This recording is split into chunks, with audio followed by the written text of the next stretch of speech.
LTD Sailing School and Yacht Brokerage. We'll teach you to sail and then help you find the boat of your dreams.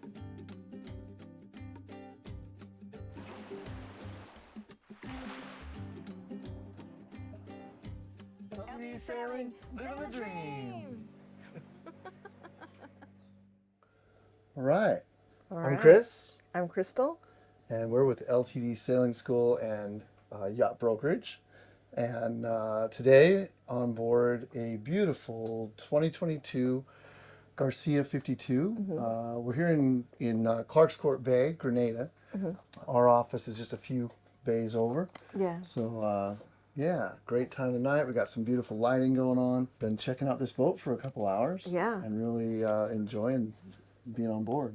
It's called Explocat. Explocat. Explocat, yeah. Yeah, and it's a Explocat 52, but it's really almost 55 feet. Yeah, I'm not sure how that numbering system worked out. Maybe they're not counting the swim steps. Maybe they're not counting it's LOA versus length on deck. I'm not sure, but it's the only boat I've ever seen that actually lowered the number rather than raised it. I'm on boats all the time. It says it's a 41 foot. It's really 39 or 38. So kind of a different way to look at that. That's kind of refreshing. Probably when they did the specs, they did it at 52, and then they're like, oh, it's actually 55. But the swim steps are really, really big. It's a big swim platform. It's great. Yeah, nice boat. And we believe this is hull number 4. There's, I believe, 7 made right now. Yeah. Crazy enough, there's 2 of them in Grenada right now. The other one's just over on the boatyard, hauled out. Grenada's so awesome. It's a great place to be. It is a great place to be. But the company has done monohulls. So this is their first catamaran. Yeah. This is their first attempt at catamaran. In the past, they've always done aluminum, like quality expedition monohulls. Yeah. Beautiful boats. I've always admired them as monohulls, and so kind of cool to see them taking on a catamaran. Yeah. And they've done a great job. Done a really good job, yeah. Yeah. So, I mean, why aluminum? I think, they're looking for that expedition boat, right? So it's built to go anywhere. If you want to go do the Northwest Passage, if you want to go see penguins at the South Pole. Patagonia, wherever you want to go. This boat is definitely a contender for any of that. Really well set up, really well laid out, and just a tough, everywhere we go around the boat, it's just like, wow, they've really done a great job on the build quality. Yes, the captain was talking about the thickness of the walls. Okay. That they're super thick, and the sound, like you were talking about, like the wooden waves. I think not that the aluminum's super thick, though. It's not thin. But what they did is it's got insulation. So if you think about an aluminum boat, if there was no insulation, it would just sound like a tin can, right? Every time a wave hit it, in the rain, whatever. So there's 1 layer of insulation everywhere. There's 2 layers of insulation everywhere, I think, above the waterline and in the decks as well. And if you think about, like, somebody in the middle of the night, the crew is like going to change a sail, going up and down the side deck or something, you don't want to hear every single little thing through the hull. So, and if it was just aluminum, it would be loud. Yeah, everything is super robust on this boat. And so I think, that insulation level. You also think about aluminum could get really cold if we were in cold climates. It could also get really hot if we're, down here in the Caribbean. Yeah. And I think that insulation layer is helping to keep the temperature and the sound down both. Yeah. Yeah. They say this is a new way to explore the world. Yeah. That's their... I mean, it's a catamaran. I think, their boats have always come from that exploration mindset. They've just built the monohulls. And now, we all love sailing monohulls. We just spent the weekend sailing ours up to do a regatta in Carriacou. Had a great time. But you can't beat the comfort of a catamaran, And once you're on board, once the anchor's down, the living space and the comfort that this boat gives you over a monohull, you just can't. You can't beat it. So cool to see. It's a unique boat, right? There's so many cookie cutter boats out there. We see the same. Well, what's the difference between a Fontaine-Pajot and a Leopard and a Lagoon? And there's differences, and I can tell you all about them. But I love it when I see a really unique boat that's actually a quality built boat that has something really cool going for it. This is definitely one of those. Getting down the nitty gritty. Yeah. 4 cabins, 4 heads. Forward on port side, we've got a captain's quarters up there with, I think they have their own head up there as well. We didn't go dig in there, to be quite honest. It also works great as a storage space, right? And there's some stuff up there right now. So, and then on the other side, we've got sail locker. So this boat comes with a quiver of sails, right? So quiver. a quiver, yeah. You got a lot to choose from. So we've got a main sail, really nice setup on that. We can talk about. We've got a inner jib or a storm jib, and then we've got probably it's a Genoa or bigger jib up forward of that, and then up forward of that we've got a continuous line furler. We can put a screecher, code 0, asymmetric spinnaker could go up on that, no problem. And then we're all and it comes with an A2 with an asymmetric 2, and I think there's actually might be 2 of those A2s. And then there's also a symmetric spinnaker that you can run off the 2 bows. So for cruising, just going downwind, trade wind routes, you're not reaching to at hot angles. It's a lot more comfortable sometimes. Lots just of to go options. dead downwind. Yeah, so that's where that quiver of sails comes from. We've got a bunch to choose from. As long as we're talking about that, the rig, right? So a carbon fiber mast. It's a Dracula. The mast is from Dracula Spars. Dracula? Dracula Spars. I don't know if that's a legitimate spar manufacturer. I like it. But that's what it says on the mast, so I thought that was kind of cool. But yeah, carbon fiber mast. Boom has a haystack set up on it. The rigging is a mix between... Explain a haystack. Oh, with the haystack? Yeah, the haystack. Boom. It just has a structure that comes out. Sometimes they call it a herringbone or a fishbone. But it's coming out. It's building that structure for when the sail comes down, the sail bag's actually spread out a little farther. Yeah. And so a lot easier to drop that sail, a lot more room for that sail to be in there, comfortable breathing. It's a big sail. So that fishbone or haystack, whatever they want to call it, boom, it's a wider structure. It's coming up off the boom. Okay. So that it just provides more surface area to drop the sail onto. I was going to say about the rigging, we've got a mix between high modulus fiber, Kevlar, soft rigging on the shrouds, and then probably the forestay. Of course, we can't see that one yet. And then the diamonds are all rod rigging. Oh, wow. So kind of best of both worlds. Nice setup there for structure, stability.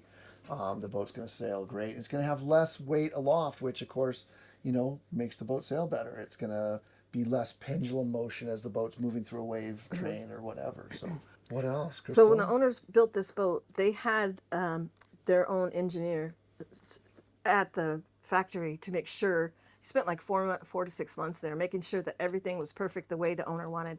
He didn't want any gas on the boat, so there's no barbecue or anything like that. The induction cooktops, yeah, right? induction cooktops. Yeah, you can always do the electric grill if you want to have a grill. You can have that like plancha, kind of electric grill setup. Yeah, the owners are very adventurous. They dive, they water ski, they do all kinds of outdoor adventures, and that's what they want. Kiteboarding, kite surfing. Yeah. So the boat had a dive compressor on board, and it's not on board now, but there's a new one on the way. So that was kind of a thing we were talking about. So yeah, the boat is or was and will be again equipped with a dive compressor. Nice setup there. Plenty of gear storage. So yeah, for whatever your adventure gear, activities are, lots of room for all that. Going back really quick to the build quality or the build construction methods, all the joinery, all these cupboards and cabinetry and all this, it's all foam core, trying to keep that weight down. Trying to keep the weight down where we can, and then of course keeping the boat strong where it's important as well. I think we saw that weight displacement on this boat was 18,000, just over 18, like 18.5, something like that. 18.9, I've got it written right here. There it is. But which, if we compare that to what I would consider more of a performance-oriented boat, like, for example, the Balance 526, this boat's, well, we already know it's, 5 feet longer, 3 feet longer. But those boats are coming in right at like 12.5 for displacement, maybe 12 to 14. Fully equipped. Fully equipped. Yeah, okay. 14 probably fully equipped, ready to go, go sailing. So significantly heavier than that. Not, I would love to see them compete next to each other, see them side by side. But my guess is that the Balance would be a little more performance oriented. This is definitely more oriented towards robust. Yeah. Towards that adventure sailing, like let's go anywhere. Yeah. So the owners, they have other commitments, and so that's why they're selling the boat. They Yeah. love the boat, but Stuff comes up, right? they use it. The captain said they use it like maybe once a month. About Yeah. a week every month, or So it's a brand new boat. It's really a It's- brand new boat. it hasn't had a ton of wear and tear. It's also had professional crew on it since it was new. Yes. So you mentioned he had a marine architect engineer working, managing the build of the boat, but also has had professional crew on board since that. So really super well cared for boat. As we walked around the boat, I mean, yeah, the boat's been used. It's got a little, a little wear and tear here and there, but as you would expect, nothing excessive at all. The boat is beautiful. It's really a It's gorgeous very boat. elegant with the colors and the gray and the. Yeah, nice light interior colors, plenty of window space, lots of good natural light during the day. Well, all the windows are tinted as Windows well. are tinted. They're also, I think, all these windows are actually tempered glass as Oh, well, wow, okay. so stronger. One of the cool features I found just as I was playing with stuff around the boat, those sliding windows, the one over the galley and the one there over the helm, where the helm would be, the lower helm position. Those windows are like they're weighted, they're counterweighted or something. Oh. They slide up super easy. Okay. For being a tempered glass window, you'd expect them to be heavy. They actually just slide up like they're made of nothing. So really a cool feature there. Gets also great ventilation. With that forward door going out to the forward cockpit, that door open, sitting here at anchor, the windows, the sliding door open in the back. The ventilation coming through here was really nice. Yeah, I know the forward cockpit area with the door is always controversial, but it's so nice to have that. That space. Yeah. The lounge space, when the sun goes down, we're here in the Caribbean, the boats always face to the east. So when the sun comes up, we got tons of shade in the back, but in the afternoon, that last little bit of sun that you get comes in under the bimini. It'll blast you. So sometimes it's nice to be able to go and hang out up front, have just a more shady area up there, a little cooler. As well as ventilation. As well as ventilation. And then also, it's just another kind of a hangout lounge area. So Always a place to find shade. really good, nice setup that way. One of the things, just I guess, nod to creature comfort. We keep talking about the ventilation. This boat also has a bunch of air conditioners, right? 2 air ACs cooling the saloon here, and then I think there's 5 more down below. So plenty of AC. And this time of year, sometimes we get it where it rains on and off all night, and like we were just on our boat with no AC. We were, open the hatch, get the ventilation. Oh, it's raining, close it back down. Yeah. So there comes a point where you're just like, you know what? Close down the hatches, turn on the AC, good to go. Also has heaters. Also has heaters. and really cool thing on the heaters, hydronic heating. So it has those radiators in the bathroom, which are towel warmers. How many Wow. boats have you been on that have towel warmers in the bathroom? That's pretty cool. Pretty cool feature. That is pretty cool. Yeah.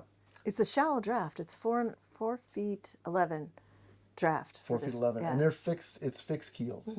Yep. So no, again, when we talk about performance versus robust build, Yeah. having those fixed keels it's not going to point quite as well as a daggerboard boat, but it's also going to be less to go wrong, less issues. And if you were to bump into a log or a piece of ice, I'd rather do it with a solid keel Yeah. than with a daggerboard. So talk about the galley for a sec. Yeah. So it's got 2 receptacles one's for trash and one's for recycling, I would assume. Yeah. And Cool. And you can access it by the drawer that pulls out, Yeah. so you can get to them, but also has just those countertop drop-ins. so forward thinking, I feel, Yeah. and that type of thing. I And love it. then the sink has a faucet that is you can move it around. sprayer, Sprayer, yeah. And then it's got a microwave, induction microwave, and a toaster oven, Yeah. as well as the stovetop. Going back to that trash thing, though, having the recycling is great. Having the trash separate is great.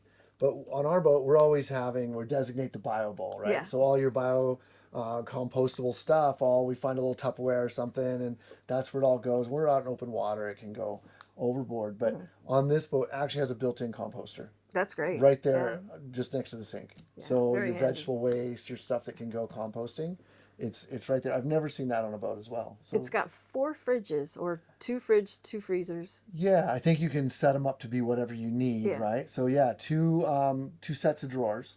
So the smaller one, I think pretty much set up as the freezer. Larger set there, right by the sink in the little galley area, is for probably mostly I'd use that as a fridge setup. And then, right, knocking my feet into it, we've got actually even more cold storage because we've got the portable 12-volt fridge freezer, and it's a nice it's the Dometic setup. It's the same one we've got in our Land Rover. That you can freeze, you can fridge, you can set it up however you want. So really nice additional cold storage on top of what would already be considered a lot by most boat storage. Yeah. So this boat's done 3 Atlantic crossings, and the last Atlantic crossing it took him 15 days. He said it would have only taken 12 if they hadn't encountered some weather. Yeah. Well, it sounded like the weather they encountered was not enough wind. Right. That's what slows boats down. So yeah. No, absolutely. But thinking about that with 2 fridges, 2 freezers, and for provisioning for Plenty crew, of food. is plenty of provisioning. Yeah. Plenty of food. Talking about that water. So we've got a water maker, nice water maker, 100 liters an hour water maker. Wow. So serious, right? Like, you get on a lot of boats, it'll be half that easy. And it just can take a long time to make your water. So you're running. I think this one will probably run off of DC. This boat has a lot of lithium. Oh yeah. Mm-hmm. 6,000 amp hours of lithium ran to 24 volts. So some appliances will probably need to be ran on 12 volts. That'll affect that. But it's got a pretty good sized dishwasher as well. Yeah. But nice you couldn't tell it was a dishwasher because it's just built right into the cabinetry. Yeah. I had to open it up. I was like, what's this? It's a dishwasher. 330 liters fresh water. I have 680 gallons of water and 600. That's right. That's what I'm saying. That's what I can't read.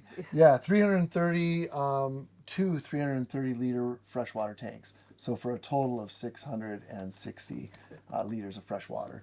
That plus 100 liters an hour water maker, you're sitting pretty good. We talked about the hydronic heating already. It's got a lot of gadgets in the kitchen. Yeah. Some pretty cool gadgets.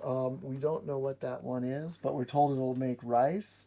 It cooks, slices, it blends, it dices, it does all. It's a $2,000 piece of equipment, and wow. I don't know what it is, but it looks cool.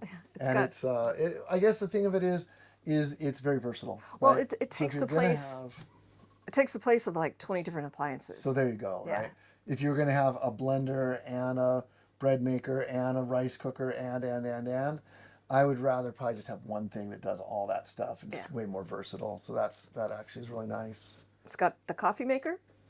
Yeah, little K. It's one of those little what do they call them? The K cups. Keurig, yeah. Keurigs. And then it's got a ice maker. Ice maker, cold water coming. So they have their priorities. Yep. You gotta have the coffee. Gotta have some cold water. Gotta have some ice for your beverages.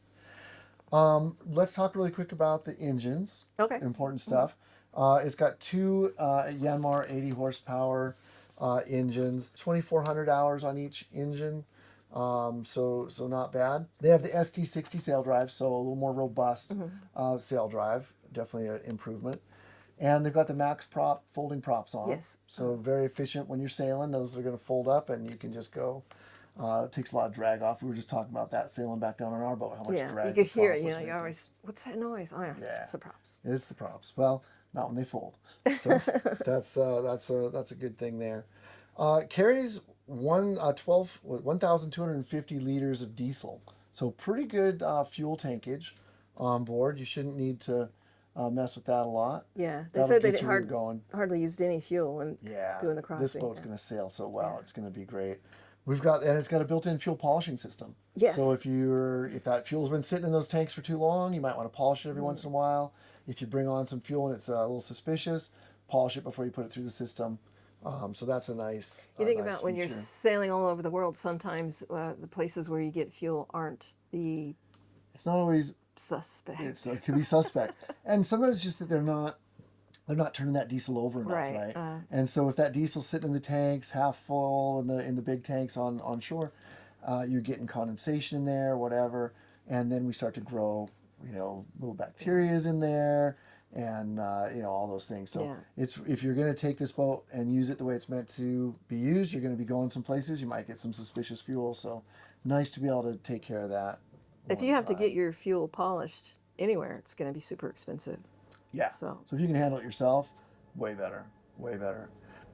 One thing, I guess, going back to our sails for a sec, I just saw one of my notes. This has the Carver hook system for the first reef.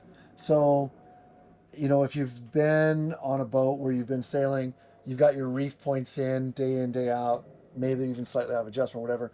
That sail is that little grommet, the kringle, is wearing on your reef lines. I've been on so many boats where we got chafed reef lines, we got to move them or cycle them or something. Something wasn't quite right. The Carver hook system, basically you pull that reef on, reef one, and then the little hook grabs onto the sail and all the load goes off the reef line. It's really a nice way to do your reefing system. Yeah. It's a lot more bomb proof. And so again, if I'm going to be sailing with a reef in, because this boat is a pretty powerful rig, Yeah. that reef one probably gets a lot of use. So Well, you think about it too, the tip of the hat to the builders, because they've built monohulls, and so now when they built their catamaran, they bring all that knowledge. and they're bringing the kind of the best in the business of these products. Yeah, Carver makes some great stuff. Usually it's like hardcore race boat stuff, but a lot of their stuff is kind of getting integrated into more cruising boats. You start to see it more and more, so I like to see that. It's interesting that they picked the 52 or it's a 55 boat versus any other style or length of boat. Yeah, you mean from the manufacturer side? Manufacturer side, yeah. Well, it's a good size, right? Yeah, it's perfect size. I think kind of a lot of people are in there at that 45-foot range, going up to 50. You're taking it to another level. So you've got a lot more living space. We don't have real fat hulls, right? So on more of a, I don't know, a charter-based boat or a boat that was focused more on that rather than on interior volume over sailing performance, 45 you can put a lot of space into, a lot of living space. But as soon as like this boat has big trampolines up front, so that we're reducing that weight forward, that we're lightening up the front end, we're putting the weight further back. We're focused on the sail plan. We have a really dynamic sail plan and a safe sail plan. I think the way everything is set up is really well done, serviceable and safe. You're in that line handling position at the back behind the helm station is a really nice safe place. Instead of crowding the helm station, having too much going on up there, we focus on the helm, we focus on navigation, and then we've got our line handling. Yeah, it's very efficient and neat. Keeps everything neat. Line handling up front with the foresails, stuff like that. So it's a good setup. Now this is a 4-cabin 4-head, but they share the shower. Yeah, which is a good, efficient use of space, right? I want my own toilet. Yeah. I'm kind of happy that I got electric heads. I got my own sink. I can brush my teeth and wash my face and all that. I probably don't need my own separate shower, right? And think about that separate shower. We either have to shrink that down, we're going to lose space somewhere, or hey, if we share a shower between the two cabins, then it works out okay. So it's kind of a nice way. You have your own head, you go in, and then there's a door that's for that shared shower space from each head. Yes. So yeah. And the heads have, you can use seawater or fresh water. For flush.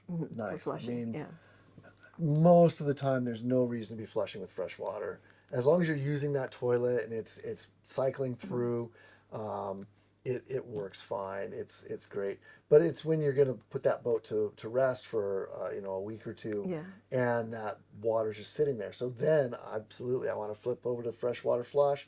I want to flush that through. But if I'm out sailing and I'm able to conserve water and not flush my fresh water down the toilet, I would rather go that way every time. It's a nice option. It's a great option. It's the best of both worlds, right? Yes. You can choose which is your priority. Well, you think about expedition sailing, and you'll often have a lot of crew, right? Yeah, you might. This table makes into a bed, and the table out there makes into a bed as well. Yeah. So And for here in the Caribbean where it's warm, you're going to have protection from the rain. Just to crash out there would be great. Yeah, really comfortable. One other little creature comfort I wanted to point out is you probably can't see them in the shot here, but there's some really nice Focal speakers just up behind us. Also, we're sitting on a really nice Focal subwoofer underneath the bench here, and there's more Focal speakers outside. So a really nice stereo system. yeah, I don't know what that brand is, but They're it must really be nice French speakers. Really nice French speakers. We have them in one of the Land Rovers. Talking to the captain, one of his favorite parts about this boat is the pivoting helm. Yeah. Yeah. So the pivoting helm, it looks a lot like a Versa helm. Don't tell anybody. But yeah, it's a Jeff A steering system. It's the pivoting arm. So this boat really has 3 helm stations. So you've got that upper helm station where you've got great visibility, docking, maneuvering. I want to be up there for sure. And I'm going to have better visibility of my sails too at the end of the day, right? Yeah. But if the weather's crummy, you can pivot that helm down and you can slide across. You've got great weather protection and you can see really almost 360-degree view looking from that lower helm station, looking forward through these windows right behind us. Yeah. And then the third helm station is actually Right there. inside. You can steer the boat from in here. It has a little joystick to adjust your rudder. We've got 2 autopilots, totally autonomous autopilots. We've got helm throttle control from inside. So you can really drive the boat from inside, no problem. Yeah, this is a high performance boat, so you don't have a lot of the fancy upper Lounge bikini area, lounge yeah, area. bikini lounge. Or Yeah. covers actually for the upper helm station, and that was one of the things that the captain loved because he wants to see the sails. He doesn't Yeah. want to be encumbered by Right. anything. And then if I need that protection, just swing the helm down. I'm down Come below. down below. You got all the protection you need inside if you want even more than that. Yeah. So yeah, one other thing I got on this page of notes before we go further, just really quick to talk about the tender. It's a nice yeah. aluminum bottom, AB, 13 foot, Hypalon tubes, double floor with a box up front, so you can have your fuel out of the way. And then it's got a 25 horsepower Yamaha engine on there. So Is it a 4-stroke? 2-stroke? I don't know. I didn't look. I'm guessing it's a 2-stroke. I hope it's a 2-stroke, just personally, for the weight savings and that extra power when you need it. And plus just ability to get parts and get it worked on anywhere in the world. If I'm going to the far reaches of the universe, I don't want to have a 4-stroke engine. I'm sorry. I know they're not as environmentally friendly, but they're so much easier to work on. And I can just get parts and I can get a guy, anywhere to work on that versus the 4-stroke. It's always going to be harder to get parts. It's always going to be harder to find somebody who knows how to work on it. Yeah. For those reasons, 2-stroke would be my call. Yeah. We'll have to check the listing. One feature on this boat, kind of nod to the modern yachts and the modern yacht design, is this boat's using the C-Zone control system. The C-Zone, it allows you to control everything on the boat. So you're controlling, you can look at your fuel tankage, you can look at your water tankage, you can turn on all your instrumentation, you can turn on the lights, the fans, everything. And it just all goes through a little screen. There's one over here at the nav station. There's another one just here in the saloon by the coffee station. So could you use it remotely, like if you're not on your boat? Could you turn on lights? And I got to be honest. I haven't worked with the C-Zone system that much. I believe you can. Yeah, that's what as far I'm as like thinking monitoring their systems, Yes. looking at your tankage, looking at the temperatures, looking at all that stuff. You can, I believe, especially because this boat's also equipped with a Starlink, right? So you, from anywhere in the world, you're going to be able to connect to the boat. You're going to be able to look at that stuff. One of the other cool things I liked, not necessarily specific to this boat, I don't think, is the captain was showing me their log system for their maintenance logging really? and all that. And it's all on the computer. Wow. And it can set up your maintenance schedules, everything like that. I'm kind of thinking about our fleet going, Yeah. that would be cool. That would be really cool. Nice system. All the lights have red. Yeah. red So, I system. mean, again, I'm a big, proponent of that. Yeah. When I'm sailing at night, I don't want any white lights on. I want it shut down. Yeah. I really just want to have my headlamp with my red light on it and just get my eyes used to the light that's available. But yeah, on this boat, every single one of these lights can turn and show not just white light, they'll also do red. There's red lights on the floor for the stairs, everything. So you can really, what the red light does is it preserves your night vision. Yeah. So you don't go from white light where your eyes are just inundated with light, turn all that off or look out here and try and see another boat. You can't see anything. Yeah. That red light, I can look out. It's a safety feature, really. Isn't Yeah, it just makes the boat. It's a good thing if you're going to go sailing offshore. Period. Yeah, night sailing. It's definitely. The boat has a bunch of lithium. We talked about 6,000 amp hours of lithium wired to 24 volts. It also has 1,590 watts of solar panels up on the bimini. They're all the soft panels. Those are not as efficient as the hard panels, but the great thing is you can step on them, right? Oh, you can. Yeah, Yeah. with the soft panels, you can walk right over them. And you can't really see them. They just kind of blend in. Yeah. They're great. They're never going to produce as much power as the hard panels. They get hot because there's no air ventilation underneath them. Yeah. But that technology is getting better and better. And yeah, I mean, at the end of the day, it's a trade-off. Do you want to be able to walk on them, or do you want to have more efficiency? But you got to treat them like glass. So It would be more efficient as far as sailing as well. It wouldn't be as yeah, if I need to get up there and do something with my sail cover or whatever, the whole area up there is covered with panels. You can just walk right on top. you don't have to worry about it. No big Yeah. deal. So that's really nice. They've used Mastervolt. It's Mastervolt lithium, Mastervolt inverters. This boat has 2 inverters. It's got a 110 inverter that's 4,000 watt inverter, and then it's got a 220 volt inverter also that's 3,500. So you've got a lot of power, no matter where you are, wherever you need to plug in, you're going to be able to work with that power anywhere in the world. You know what else it has? What else is there? Washing machine. Washing machine, dishwasher, and a washers. clothes washing machine. Yeah. It's Cool. critical. Yeah. I was going to say where I was going to go, but yeah, that's a great option. You can run that off there. But in addition to all that solar, we've also got a Fisher Panda generator. So if it's cloudy out, you're someplace where the wind or the sun just isn't shining, you can fire that generator up. You don't have to run your engines. And if you're sailing, it has a Watt and C 600 amp hydro generator. So have you seen those before? No, I don't know what that is. It's what it is. It's basically a propeller. It's on a little arm.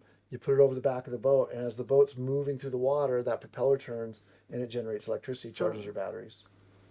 It's not like it has a obnoxious wind generators. No, yeah, the wind generators are great, but yeah, they can be loud, they can be obnoxious, they can be scary, right? Yeah. Sometimes. So yeah, but just throwing that over the hitch with the Watt and C, they're great. It's a great idea if you're sailing, going especially long distance. Why not? We've got the folding props, so we're not producing any drag from the props. Let's just throw that over. A little bit of drag, sure. The thing of those is I find you've got to be sailing 6-7 knots to get them to really put out any power. So it's you got to have the boat moving. This boat shouldn't be a problem, but that's definitely something you want to consider. So do you think this could be sailed shorthanded? Yeah, I think 2 people could sail this people. boat really easily. 1 person could do it, autopilot and then go tend your sails. Yeah. But with 2 people, you could sail this boat really well. Plus all the remote controls it has. Yeah. I mean, even like dropping the anchor. There's anchor controls up front in the forward cockpit. There's an anchor remote back there at the helm. And then there's a remote control for the anchor that you can also just be anywhere on the boat and do that, which is nice. Sometimes I want to go up front. I want to see what my chain is doing. It's great to be able to just have that in my pocket, around my neck. So yeah. What are your impressions of the boat overall? I mean, what are your thoughts? I think it's very spacious. It's very, like I was saying, it's elegant. It's a very elegant boat. Go anywhere, but do it in style. It reminds me almost like a spaceship Yeah. type of thing Little with all spaceship of the activity instruments and action. stuff. Yeah. Yeah. Nice. But and another thing about this boat, because for me, when the boat is next to the dock, to have to crawl around the edge of the boat is annoying. You have to do yoga to crawl around the edge of the boat. This has doors. It has little doors that open up, and you could just step on the dock very easily. That's true. Yeah, I did notice those. It's got the little gangway. So yeah, when you're on the dock, you don't have to jump over or around or whatever. Just opens up, step on the dock. Nice feature for it's sure. a nice feature. Yep. I don't know if I've Plus, seen that. The other way to do it is just have that be open. And a lot of boats do that, but this design, when they're closed, it's going to keep water from coming on board. Yeah. A lot better. I've seen it when they cut out the edge. Yep. Yeah, that's nice too. But these doors That's the way to go. Yeah. Yeah. It's got all cork Decking. Cork Yep. decking, yeah. Really good non-skid. Feels great on your feet. A little bit warm in the sunshine, but Yeah. not as warm as fake teak. That's the worst. Yeah, it is really comfortable when you're It's walking comfortable around. and it's also going to give some more insulation, right? Raindrops on the boat or waves crashing. It's going to give some sound deadening effect as well. It looks really nice. It's a great looking boat. Yeah. Yeah. Cool. Yeah. All right, you guys. I think you've listened to us jibber jabber about this boat long enough. And Lot it's to talk getting about. late. Yeah. It's time for us to get It's home. dark So outside. it's dark. The lighting's beautiful. It's a beautiful boat. It's a beautiful boat. We're gonna let the captain have his boat back. So Yeah. So if you're looking for a robust, go anywhere boat, this is let it. us know. This Yeah. is it. Check us out. We'll have a link to the listing in the comments below. And obviously, if you have questions about this boat or any others, just let us know. Feel free to reach out. We're here in Grenada. All right. Talk to you Bye. soon.